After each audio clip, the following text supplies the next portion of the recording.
새 사람을 입어라 라는 제목으로 말씀을 나누겠습니다. 예수 믿는 사람은 믿음으로 구원받은 사람입니다. 예수 믿고 죄 용서를 받고 그리고 의롭다 함을 받고 또 거룩한 사람이 되어서 하나님의 자녀로 하나님의 백성으로 살아갑니다.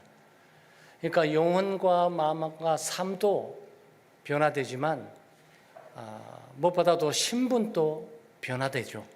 그러니까 새로운 성품, 새로운 존재, 새로운 인격, 또 새로운 신분을 소유한 사람이 바로 예수 믿는 사람들입니다. 그러니까 성탄을 우리가 곧 맞이하지 않았습니까? 예수님의 오심, 예수님의 탄생, 우리의 구원자가 되시고 우리의 주님 되심을 우리가 맞이했다면 우리는 새로운 사람이 된 겁니다. 그리고 고린도후서 5장 17절 말씀에 누구든지 그리스도 안에 있으면 새로운 피조물이라 이전 것은 지나갔으니 보라 새 것이 되었도다 그랬습니다. 이전 것은 지나가시 또 바로 새 것이 되었다고 말할 때 이 새 것은 옛날 것들이 낡아가지고 수리해가지고 그 정리를 청결하게 깨끗했다는 이런 뜻이 아니고 옛날의 것은 사라지고 없어져 버렸고 완전하게 새로운 거, 전적인 새로운 거 바로 되었다는 그런 뜻입니다. 그럴 수밖에 없는 게 예수 믿는 우리는 그리스도와 함께 죽어버리는 거죠. 그리스도와 함께 죽고 그리스도와 함께 매장되고 나는 사라지고 없어진 것이죠. 이제는 부활하신 그리스도와 함께 바로 새 사람을 입고 우리가 살아가는 사람이 된 것입니다. 10절 말씀에 새 사람을 입었으니 자기를 창조하신 이의 형상을 따라 지식에까지 새롭게 하심을 입은 자니라 이렇게 표현하고 있습니다. 그래서 오늘 우리는 정말 한 해를 보내고 새 한 해를 맞이하면서 우리가 옛사람을 다 벗어버리고 또 옛사람을 죽여버리고 옛사람을 포기하고 우리는 새 사람이 되어야 되겠고 새 사람을 입어야 하겠습니다. 새 사람은 어떤 사람이며 또 어떻게 새 사람이 될 수가 있냐? 먼저 새 사람이 되기 위해서는 옛 사람을 벗어버려야 됩니다.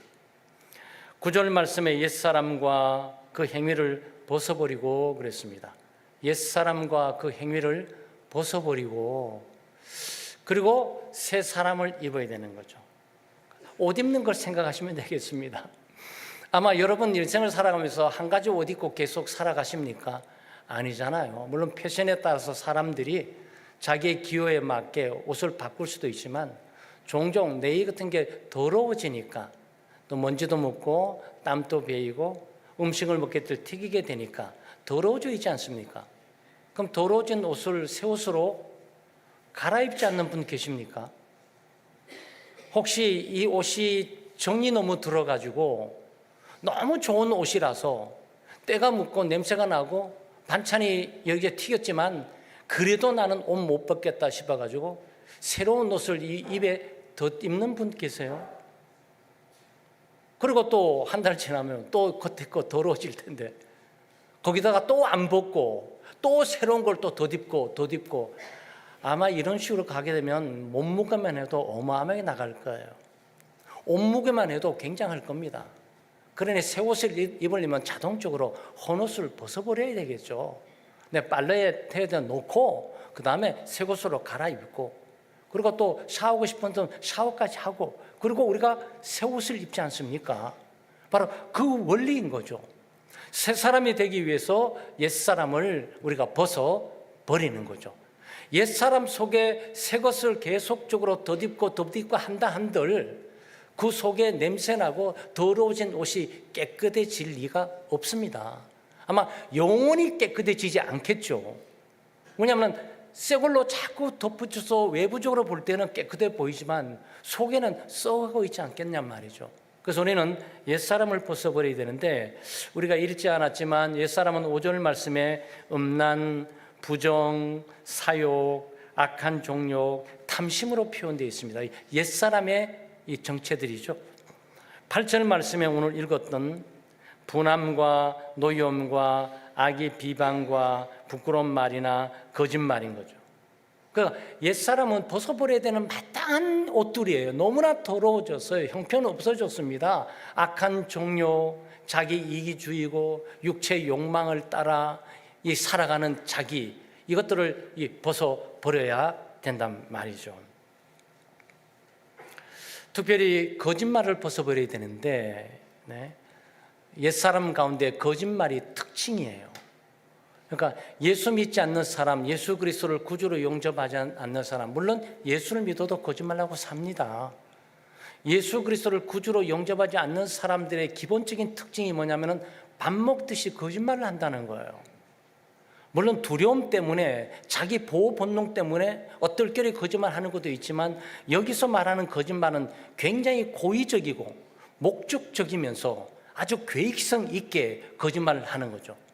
거짓말을 감추기 위해서도 거짓말을 하는 거고, 이 거짓말을 감추기 위해서도 거짓말을 하는 거고, 이것이 우리 주변에 널려 있는 거죠. 여러분, 얼마나 무서운 일입니까? 그렇죠? 사랑하지 않았는데 사랑했다고 거짓말을 했던 거야. 이게 사기를 당하는 거죠. 그 사기가 일종의 거짓말이고, 보이스피싱이 일종의 거짓말이에요. 뭐, 엄마 나 죽어가고 있어, 돈 좀 더 보내줘. 아이는 모르는 일들이에요. 보이스피싱에 걸려가지고 내 돈을 보내는 분도 있고, 보내러 갔는데 은행에서 수상해가지고 잠깐 멈춰보세요, 아들이나 따님에게 전화 한번 해보세요, 뭐 이러면서 막고 있는 건 아니겠습니까? 유튜버뿐만 아니고 많은 댓글 속에 거짓이 난무하는 이 부분들 가운데 얼마나 많은 사람들이 속고 살아갈 수 있고 사기를 당하고 살아가냐 말이죠. 꿀뚝처럼 범인이 아닌데 죽을 범인으로 지목되어 있는 거고, 아주 죽을 범인인데 그 아주 기가 막힌 선한 사람으로 포장되어서 칭송을 받고 있는 거고, 이거 말이죠. 거짓말이 배포되게 되면 누구든지 그렇게 되는 거죠. 그래서 언론의 자유가 있지만 언론은 반드시 통제를 받아야 돼요. 그 정직에 의해서 통제, 사실 팩트에 의해서 받아야 되는 거죠. 그게 이 사회적인 큰 문제 아니겠습니까? 여러분, 거짓말이 소문을 내고 난무하게 되면 어떤 일이 벌어지게 되겠습니까? 갑자기 북한이 쳐들어왔대. 아마 은행 난리 날 겁니다. 아마 모든 계통들이 말이죠, 그냥 그대로 무너져 갈 거예요. 거짓말을 하게 되면 신뢰할 수 없고, 신뢰할 수 없으니까 의심하게 되고, 의심하게 되니까 대립이 있고 반목이 있고 갈등이 있고, 그리고 서로 죽이고 죽는 일들이 벌어지게 된단 말이죠. 그래서 거짓말을 버려라. 거짓말은 옛 성품들을 갖고 있는 사람이다라는 부분들을 우리에게 말해주고 있습니다. 사단은 거짓의 압이 있기 때문이죠. 사탄은 거짓말의 압이에요. 모든 거짓말의 배후에는 사탄이 역사하고 있는 것을 우리가 보게 되는 거죠. 이런 의미에서 우리가 뭐 거짓말을 크게 많이 하겠습니까? 예수 믿는 사람도 거짓말하게 될 때 자백하고 고백하고 죄의 용서를 받죠. 우리가 타락하고 오염된 본성을 갖고 있으니 거짓말을 안 할 수가 없고, 거짓말하게 될 때 우리는 자백하고 고백하면서 용서를 받고 또 정직하게 살아가려고 노력을 하는 거죠. 그런데 예수 믿지 않는 사람들에게 주어지는 옛사람, 예수를 믿지 않았을 때 가지고 있던 옛사람은 절대로 거짓말에 대해서 고백하고 자백하지 않습니다. 그것을 거짓말에 덮치면서 계속적으로 쌓아 나가게 되죠. 그래서 이런 점에서 우리는 말을 좀 주의해야 되겠어요. 행동도 주의해야 되겠지만 이 언어 생활의 이 정화, 순화가 좀 필요합니다. 사람들의 덕을 세우고, 사람들을 격려하고, 사람들의 말을 들으면 용기를 주고, 또 사람들에게 소망을 주고, 그리고 나도 할 수 있고 일어설 수 있구나라는 이런 걸 줘야지. 정말 잘 가고 있는데 뒤에서 말 한마디 해가지고 큰 상처를 받을 수 있어요. 그럼 세상은 여러분 말에 망할 수가 있습니다. 그래서 언론 통제하는 이 부분들이 언론의 자유와 통제에 아주 민감한 계약선에서 국가가 아주 고민을 하고 있지 않습니까? 네? 만약 교회가 어려움을 겪게 되면 어떤 어려움이 있을까요?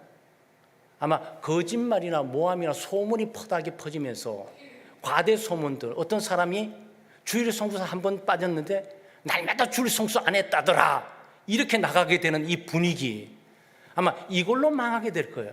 교회는 망할 이유가 없지만 교회가 망한다면 아마 성도들의 말 때문에 망할 가능성이 굉장히 많죠. 여러분, 교회에 많은 교우들이 와서 은혜 받기 위해서 신앙생활하고 봉사하고 헌신하는데 시험에 들 때가 언제인 줄 아세요? 목사님의 행동을 보니까, 장로님의 행동을 보니까, 우리 권사님의 행동을 보니까 행동이 잘 안 보여요.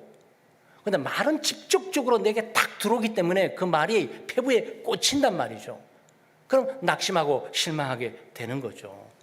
그래서 사소한 일이지만 우리 교회는 그런 일이 없는데 여러 교회마다 모이게 되면 말들이 많아요. 그래서 사람들이 교회는 말들이 많다는 거야. 이것은 좋은 징조가 아니에요. 어떤 좀 긍정적인 측면에는 말을 통해서 사람을 격려하고 복음을 증거하고 사람에게 소망을 주고 용기를 주는 말들을 통해 사람을 세울 수가 있지만, 말을 통해서 사람을 죽일 수도 있고 교회 나오지 마라고 하는 소리로 들려지도록 할 수도 있는 거죠. 그래서 여러분, 우리 교회 같은 경우에는 아마 식당을 많이 사용하게 될 거예요. 식당의 간침부들을 보게 되면 간침부들은 재능대로 은사대로 열심히 봉사하고 헌신하세요. 모든 사람의 입맛에 다 맞출 수가 없어요. 어떤 사람에게 짠데 어떤 사람에게 잘 맞는 거야. 어떤 사람에게 싱거운데 어떤 사람에게 잘 맞는 거야. 이런 경우는 어느 누구도 이것들을 평가하기가 쉽지가 않아요. 그런데 우리가 잘 먹었습니다, 아유 수고하셨어요, 오늘 맛있게 먹었어요, 이러면 또 얼마나 좋겠어요. 만약 그 당사자에게 왜 이 음식을 이렇게 만들었어, 음식이 너무 짜, 음식이 너무 싱거워, 이런 식으로 하고 그래, 이렇게 돼버리면 하는 사람들이 위축을 딱 받으면서 봉사할 힘이 딱 사라져버리는 거죠. 그러면 내가 더 이상 기술이 없어서 할 수 없는데 일을 해야 된다면 어려움을 겪게 되죠. 여성들에게도 마찬가지죠. 여성들의 예민한 것들은 몸매 아니겠습니까? 좀 사람이 살찔 수도 있고 몸무게가 늘어날 수도 있죠. 그런 짐짓, 무슨 일이 있었나 보다 이렇게 지나가면 되는데 왜 살로 붙였어? 이렇게 해버리면 그게 생각해 준다 그래서 말한 건 사실이에요. 살 너무 쪘으니까 다이어트해서 살 좀 빼, 이쁘게 만들어, 이런 뜻이겠죠. 그렇지만 듣는 사람 당사자는 나 그렇게 살쪄서, 이 살찜에 대해서 오늘부터 예수님은 간 것도 없고 살쪘다는 얘기에 기도하면서 주여 살 빼주시옵소서 이렇게 기도하면 얼마나 좋겠어요. 근데 그런 생각이 드는 거 아니고 나 살쪘다니 이거 어떡하지? 밥을 굶어야 되나? 밥을 안 해야 되나? 맛있는 거 안 먹어야 되나? 이게 말이죠, 고민으로 간단 말이죠. 근데 그게 심하게 들려지게 되면 교회 가기가 두려워져요. 왜 두려워집니까? 분명히 나를 주목하면서 살찐 사람 왔구나 보게 될 테니까. 그러니까 이런 부분들은 우리로 하여금 굉장히 예민한 겁니다. 물론 굉장히 친한 사람끼리 개인적으로 할 수 있는 것이지만 공동체가 있을 때 하게 될 때 이것들이 가지고 온 영향력은 굉장히 큰 것을 우리가 보게 돼요. 주차장도 마찬가지죠. 우리 창대교회 주차장은 누구보다도 복잡한 곳이에요. 신의 경지에 도달해야만 자유롭게 움직여낼 수 있는 그런 곳입니다. 그런데 우리 모든 사람이 운전에 다 능숙한 것 아니에요. 물론 우리 주차하시는 분들에 대해서 말하는 것이 아니고 우리 모두가 좀 돕고 이렇게 해야 되는 거죠. 여성들 가운데서 주차가 좀 자유로우지 못한 분들이 계세요. 우리 교회에 간신히 올라온다거나 이렇게 꺾어갖고 오기가 두려워가지고 일자로 탁 넣는 분도 있어요. 근데 우리가 주차하는 입장에서 공간이 좁다 보니까 이렇게 요 정도 공간으로 딱 붙여서 따닥따닥 가야 된다는 거죠. 그런데 그런 기술이 없다 보니 받게 될까 봐 이 정도 띄워준단 말이죠. 그러면 가서 친절하게 이 정도 떨어졌으니까 좀 더 오라고 좀 안내를 해주든지, 아니면 운전이 미숙하니까 잠깐 내리세요, 내가 좀 도울게요 해서 본인이 붙여주든지 하면 되는데, 만약 우리가 그때 운전 그거밖에 못해? 이렇게 딱 하는 순간 상황은 달라집니다. 우리는 가볍게 얘기하는 거지만 듣는 그 사람은 운전할 때 위축을 받아요. 그리고 창대교회 주차로 올라오는 시간들이 이건 트라우마예요. 그리고 혹시나 올라온다 할지라도 자신이 없으니까 오늘은 교회 가지 말아야지. 우리 교우들은 안 그러시겠지만, 미성숙한 어떤 분들은 교회 가지 말아야지, 주차하다가 또 문제 생기고 또 구박받으면 나 어떡해, 이렇게 된단 말이죠. 그래서 이런 부분은 우리로 하여금 여러 가지 섬세한 또 민감한 우리의 배려가 굉장히 필요한 것임을 우리가 보게 되는 겁니다. 뿐만 아니고 이건 예민한 문제들인데, 아마 여러분 어떤 분들은 뭐 눈을 그르고 어떤 분들은 코를 그르고 어떤 분들은 나름대로 좀 성령의 손을 좀 보는 분들이 계세요. 그러면 짐짓 그렇게 했겠거니 이렇게 생각하면서 이게 넘어가면 되는데, 아니 자기 왜 했어? 딱 그러면서 뭔가가 잘못됐구나라고 분위기가 확 들어오는 거죠. 그러면 개인적으로 했을 때는 다행인데, 여러분이 있을 때 주먹이 한순간에 뭐가 잘못됐어라고 딱 본단 말이죠. 아, 자기는 눈을 안 하는 게 좋았어. 옛날이 더 이뻤어. 여러분, 이게요, 그날 이거 뜯어 고칠 수도 없고, 돈 드는 때 돌아가가지고 잘못됐다는데 이거 어떡하면 좋냐고. 얘는 우리의 말로 사람이 그러면 여성 입장에서 그것들을 가지고 아마 내내 그게 트라우마로 남을 거예요. 이거 어떡하지? 고칠 수도 없고 돌이킬 수도 없고 이게 안 좋아졌다는데, 나는 더 좋아지라고 돈 들여까지 시간 들여까지 했는데 교회 가니까 우리 선교회에서 우리 교우들이 나만 보면 아유 잘못됐어 어쩌면 좋아 이러니 그 부담감을 어떻게 알고 교회를 오겠냔 말이죠. 여러분 배려하셔야 돼요. 이런 걸 말합니다. 그래서 우리는 말을 좀 조심할 필요가 좀 있는 거죠. 그래서 우리 어른 입장에 보게 될 때 우리 청년들이나 학생들이 때때로 튀는 옷을 입고 오든지 튀는 스타일로 오는 경우가 있어요. 그래 갑자기 뭐 어떤 친구 하나가 청년이 노란 물로 빡 들여가지고 저 예배 딱 드리게 될 때 눈에 딱 띄잖아요. 저건 누구 권사 아들 아니야? 누구 집사 아들인데 너 왜 그랬어? 아우 너 그러고 교회 오지 마. 여러분 딱 그러잖아요. 다음부터 교회 오는 게가 굉장히 추첨해집니다. 그 말의 의미는 너 내일부터 교회 오지 마 이 뜻이에요. 그게. 그러니까 노란 머리를 너 멋있어 잘했어 이렇게까지 아부할 수는 없고, 그렇게까지 말할 수 없더라도 단정히 비서 뭐 이 정도는 할 수가 있지 않습니까? 그렇지만 시간이 지나면 자기가 너무 튀었구나라고 부끄러워서 다 바꿉니다. 우리 어른들 가운데 청소년 시절에 다 한 번 정도는 외도하다시피 생각했던 외모가 그런 것 아니겠습니까? 그래서 예수 믿고 신앙생활 하면서 우리가 공동체 생활을 하는데 우리 어른들뿐만 아니고 우리 청년인 아이들에게도 그런 분들을 깊이 배려해 주셔야 돼요. 옷뿐만 아니라 이런 외모 이런 것들을 얘기하게 될 때 특별한 게 칭찬하거나 격려하거나 또 좋은 조언을 단정해 좀 머리를 이렇게 빗으면 좋겠어 앞으로 넘기면 좋겠어 아니 너 같은 스타일은 미리 내리는 게 더 좋겠어 이렇게 멘트해 주는 것도 좋은데 막 깜짝 놀라가지고 그리고 교회를 어떻게 나와 예수 믿는 사람이 어떻게 머리를 노랑머리를 하나님이 주신 까만 걸 노랗게 만들 수가 있고 그리고 교회 나올 수가 있어. 여러분 청청병력 같은 화살을 맞아가지고 청년부도 안 갑니다. 그리고 교회 안 가요. 왜 안 가는지 아무도 몰라요. 그 자기도 그 말을 가지고 그 권사님이 그 집사님이 그 장로님이 제게 얘기했기 때문에 그거 좀 부끄러워서 못 가겠어요. 이 말은 아무도 못 합니다. 그냥 안 가는 거예요. 그럴 필요는 없단 말이죠. 그래서 우리가 샘세계 믿음의 공동체를 생각함에 있어서 우리가 거짓말뿐만 아니고 신뢰하는 말이어야 되는데 덕스럽고 세워지는 말을 해야 되지 옛사람의 이런 부분들을 계속 지속해서는 절대 안 됩니다. 자, 우리는 새 사람을 입어야 됩니다.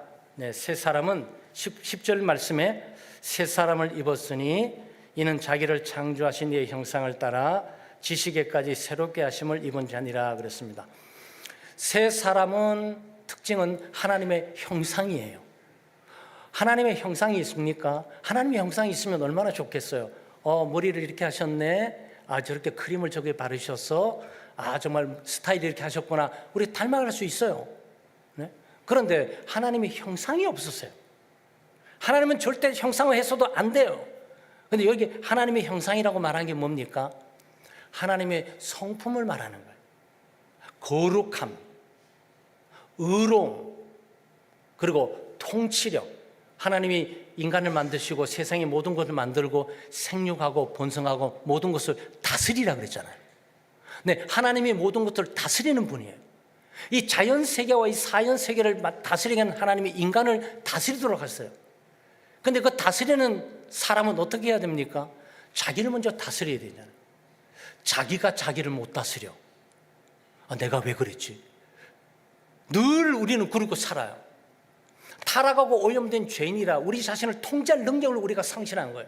우리를 누가 통제합니까? 옛사람, 사탄, 어둠의 세력, 죄가 우리를 통제하고 다스리는 거지 우리가 다스리는 게 아니에요. 우리는 사탄을 따라서 자아중심적이고 하나님을 배반하고 하나님을 불신하고 불순종하고 하나님의 뜻을 거스르는 일들만 하는 일에 익숙하게 우리는 살아갈 뿐이에요. 그런데 하나님의 형상이란 그런 것들을 극복하는 거죠. 우리가 예수님 믿고 구원을 받게 되면 하나님의 형상을 본받게 됩니다. 하나님의 형상이 되는 거죠. 그래서 우리는 거룩해지는 거. 거룩하니까 여러분을 성도라고 부르잖아요. 성도가 거룩한 사람이란 뜻이에요. 그래서 우리가 거룩하면서 거룩한 삶을 살기 때문에 거룩해진 것이 아니고 예수를 믿으니까 거룩해진 거예요. 예수를 믿기 때문에 거룩한 사람이 되었단 말이죠. 의로운 사람이 된 것이에요. 하나님의 사람이 된 거죠. 하나님의 형상을 따른 창조함을 받은 하나님의 형상의 회복이 되었단 말이죠. 그래서 우리는 새 사람이에요. 새 사람이 되었다는 사실을 기억하셔야 돼요. 새로운 삶을 살아가라고 말하는 게 아니에요.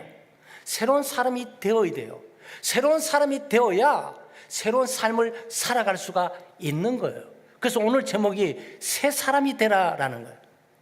사람 됨됨이가 새롭게 되지 않으면 절대적으로 새로운 일을 하거나 새로운 삶을 살아갈 수가 없죠. 그러면 새로운 사람의 이 특징, 새로운 사람의 성품이 뭡니까? 여기 지금 5가지가 나오고 있죠. 12절에 의하면 그러므로 너희는 하나님이 택하사 거룩하고 사랑받는 자처럼 긍휼과 자비와 겸손과 온유와 오래 참은 옷 입고 옛사람을 벗어버리고 이걸로 옷을 입어야 된다. 이런 사람이 되어야 된다.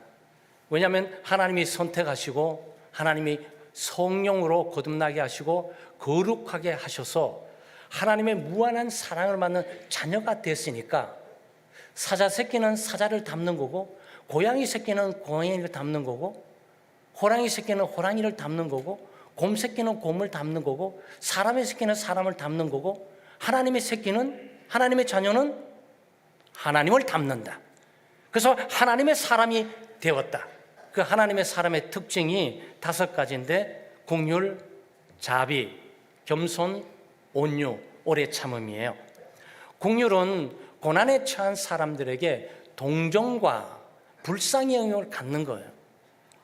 가난하고 삶에 실패하고 패배한 사람, 그것을 경멸하고 멸시하고 업신여기는 것이 아니고 그런 걸 볼 때마다 불쌍히 여기는 마음이 생기고 동정이 생기고 도와주고 싶어하는 마음이 생기는 게 긍휼이에요. 여러분, 하나님은 긍휼의 하나님이신데 하나님이 우리 같은 죄인을 긍휼히 보시기 때문에 우리의 죄를 간과하고 용서해 주는 것이지 우리를 불쌍히 여기지 않으면 저 죄인은 당장 공법에 의해서 죽어 마땅해. 죽을 죄를 졌으니 마땅히 죽어야지 이렇게 가야 되잖아요. 그런데 하나님의 긍휼하심이 마땅히 그럼에도 불구하고 불쌍히 보이는 거야. 동정하고 싶은 마음이 생기는 거예요. 그리고 뭔가는 저 죄에서 벗어날 수 있도록 도와주고 싶은 마음이 생기는 거예요. 그게 긍휼의 마음입니다. 그래서 예수 믿는 사람들은 긍휼의 사람이 되어야 돼요. 2번째는 자비는 부드럽고 친절한 성품을 말합니다. 누가복음 6장 35절 36절에 오직 너희는 원수를 사랑하고 선대하며 아무것도 바라지 말고 꾸어주라. 그리하면 너의 상이 클 것이요 또 지극히 높으신 이의 아들이 되리니 그는 은혜를 모르는 자와 악한 자에게도 인자하시느니라. 너희 아버지의 자비하심과 같이 너희도 자비로운 자가 되라 그랬습니다. 자비를 베풀라고 말하는 게 아니에요. 자비로운 사람이 되라고 지금 말하는 거예요. 네, 자비로운 사람이 되어야 돼요. 긍휼한 사람이 되기도 하지만 자비로운 사람이 되어야 되는데 이 자비는 하나님의 성품 가운데 하나인 것이죠. 네. 하나님이 자비로우시니까, 하나님이 자비로우시니까 예수를 믿지 않는 사람들의 세계, 예수를 믿지 않는 사람들, 하나님의 뜻을 거스리고 불신하고 불순종하는 사람들에게 햇빛도 주세요. 예수 믿는 우리에게만 햇빛 주는 게 아니에요. 예수를 믿지 않고 하나님을 거역하고 하나님의 나라를 파괴하고 교회를 부수는 사람에게조차도 하나님이 그 햇빛과 비를 주신다고요. 왜? 자비하셔서. 국률하시고 자비하셔서 죽을 죄인이지만 국률과 자비를 지금 베풀어 주신단 말이죠. 나폴레옹 시대에 나폴레옹이 유럽 전체를 정복하게 될 때 우측에 있었던 가장 강력한 우측 장군이 하나 있었습니다. 이 장군이 반역을 하게 됩니다. 이유는 영한하고 반역을 하게 되니까 반역죄로 물려서 사형 선고를 받게 되죠. 사형 선고를 받게 되니까 마음 편치는 않지 않겠습니까? 함께 정복을 위해서 준비했던 이 우측에 있던 장군이 반역을 하게 되니까 어쨌든 반역은 반역죄로 다스려야 되니 북법의 지엄하에 따라 사형 선고를 내면서 하는데 이 딸이 평상시에 파티에서나 이 나폴레옹을 본 적도 없고 인사도 했으니까 가서 간청하러 온 겁니다. 각하, 아버지의 죄를 꼭 한번 용서해 주시길 바랍니다. 그리고 저를 봐서라도 한번 살려주세요. 그러니까 얘야, 나도 그러고 싶은데 국법이 너무 지엄하니 나는 국법을 행할 수밖에 없구나. 그러니까 이 딸이 말하는 각하, 저는 각하에게 국법을 요구하고 있는 게 아닙니다. 자비와 긍휼을 베풀어 달라는 것입니다. 그렇게 얘기합니다. 그게 자비와 긍휼이에요.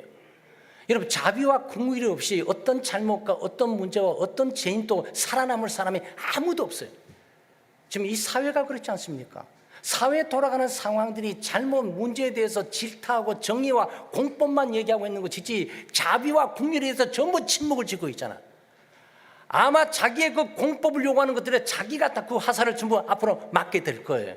왜? 그 길을 전부 갈 수밖에 없는 운명적으로 만들어진 옛사람을 갖고 있는 존재들이 어떻게 새롭게 그를 극복해 나갈 수가 있겠습니까? 그래서 국법은 지엄해야 하지만 이게 자비와 긍휼도 우리에게 필요함을 보게 되고 우리는 자비와 긍휼의 사람이 돼야 됩니다. 온유해야 됩니다. 온유는 회개하는 마음을 부드럽게 하는 겁니다. 그래서 아마 여러분 온유라는 단어가 굉장히 좀 유약해 보이지만 그렇지만은 않아요. 여러분 야생마 있죠? 네, 야생마를 데려다가 야생마를 사람이 타지를 못합니다. 이미 온유해진 이 말들은 늘 대기하고 있다 타고 이쪽 가면 이쪽 가고 저쪽 가면 저쪽 가고 고삐를 잡으면 발 들기도 하고 주인 따라서 움직여요. 근데 야생마는 안 돼요. 그래서 카우보이들이 야생마를 잡아다 길들이기 위해서 수많은 세월을 쌓습니다. 그 위에 올라타가지고 마치 그냥 막 구르고 뛰었다 했다 이걸 반복을 계속합니다. 어느 날 얘가 이렇게 해서는 안 되겠다 생각하고 바꿔질 수가 없구나, 꼼짝없이 잡혀있구나라고 자기를 탁 죽이면서 이제는 뛰지 않고 순순히 걷습니다. 이게 온유예요. 온유는 길들여지는 거예요. 여기 온유함이란 뭐냐? 성령에 길들여지는 거예요. 하나님의 은혜에 길들여지는 거예요. 그래서 내 고집대로 마음대로 생각대로 이리 뛰고 저리 뛰는 것이 아니고 하나님의 뜻을 따라 잠잠하게 따라가는 거, 이게 온유해요. 그래서 온유한 사람이 돼야 돼요. 온유한 사람이 땅을 얻게 되고 온유한 사람이 상을 얻게 되고 온유한 사람이 하나님의 축복이 있고 온유한 사람이 하나님의 쓰임을 받아요. 놀랍죠? 재능 있고 돈 많고 능력 있는 사람이 쓰임 받는 것이 아니고 아무리 멋진 말 야생말이 막 하늘을 막 가려고 해도 소용없어요. 그냥 순순하게 말지 않는 온순한 얘를 타고 나는 가고 싶은 것이지 하나님이 그렇단 말이죠. 그래서 하나님은 모세를 줄 때 모세는 모든 지상에 있는 것보다 온유함이 승하다 그랬어요. 그래서 모세를 쓴 거예요. 자기 고집대로 뜻대로 마음대로 이리 뛰고 저리 뛰지 않고 하나님이 이리 가라면 이리 가고 저리 가라면 저리 가고 고삐를 당기면 쓰고 고삐를 밀면 가고 그냥 그랬던 거예요. 그래서 온유함은 굉장히 중요한 소위 성품이죠. 그래서 우리는 온유한 사람이 되어야 됩니다. 빙점의 작가, 빙점이 유명한 작품이었죠. 작가 미우라 아야코라는 여사가 기독교인인데 이 교회에 동물원 원장님을 모시고 와서 특강을 하겠는데 동물원 원장님이 오셔가지고 각 동물들의 특징이나 삶의 방식들을 이제 얘기해 주는 시간들을 갖고 강의가 다 끝났습니다. 끝나니까 미우라 여사가 질문을 합니다. 동물 중에 어떤 아이들이 제일 먼저 죽나요? 물었습니다.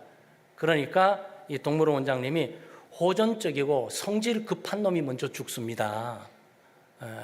그 덩치가 아무리 크고 힘이 있어 보여도 성질 급한 애들은 먼저 죽어요. 아마 여러분 생선 가운데도 갈치 같은 거 이런 애들 빛나고 멋있게 보이지만 딱 나오는 순간 죽어버립니다. 성질이 급해서 팍 끄다가 죽어버려요. 그래서 버티고 그냥 고여 있는 애들은 그래도 도망갈 길이나 찾고 한참 있게 되면 물에 던져주든지 물을 팍 퍼부어주는데 그걸 못 찾고 오면서 죽어버려요. 온유하셔야 돼요. 온유해야 생명력도 길어지고 하나님의 쓰임받기가 해야 되죠. 굳고 딱딱한 것은 차갑고 메마르고 생명력이 없어요. 돌, 철, 여러분 거기서 부드러움을 느끼시나요? 생명력을 느끼세요? 딱딱한 건 느껴요. 그러나 부드러운 애들은 늘 생명력 있고 부드럽고 따뜻함이 느껴지게 되는 거예요. 딱딱하고 큰 애들은 태풍 불게 되면 뿌리채 흔들리고 다 사라져버려요. 근데 부드러운 애들은 이리 들고 저리 막 뒹굴고 있다가 어느 날 갑자기 태풍 조용하면 딱 서 있어요. 나머지 빗보는 애들 다 쓰러진 거야. 온유함이 우리에게 필요하고 우리는 온유한 사람이 되어야 됩니다. 오래 참아야 됩니다. 오래 참으면 잘 참고 인내하고 견디는 건데 이거는 자기를 극기하기 위해서 참고 인내하고 견디는 것이 아니고 나 참아야 돼 자기에게 체면을 걸면서 이렇게 하는 것이 아니고 하나님을 바라보고 하나님을 의지하고 하나님을 신뢰하고 하나님께 맡기면서 하나님이 모든 것을 다스리고 있는 것을 인정하고 모든 것을 다스리고 합력의 선을 이룰 것을 기대하고 바라보면서 견디는 거죠. 믿음으로 참고 인내하고 견디는 것입니다. 사랑하는 여러분, 2024년도 한 해 지나가고 2025년도 새 한 해를 맞이합니다. 여러분 새 한 해를 뭘 하시려고 생각을 하세요? 뭘 하려고 하지 마시고 무엇이 되십시오. 새 사람이 되세요. 하나님의 형상을 따라 사는 사람이 되십시오. 그리고 긍휼히 여기는 사람이 되시고 온유한 사람이 되시고 자비로운 사람이 되시고 겸손한 사람이 되시고 그리고 오래 참는 사람이 되십시오. 그러면 하나님이 우리와 함께 하시면서 우리를 사용하시고 하나님의 더 큰 이루실 뿐만 아니고 상을 우리에게 기업으로 주실 겁니다. 그런 은혜가 우리 모든 교우들이 있기를 주의 이름으로 축원합니다.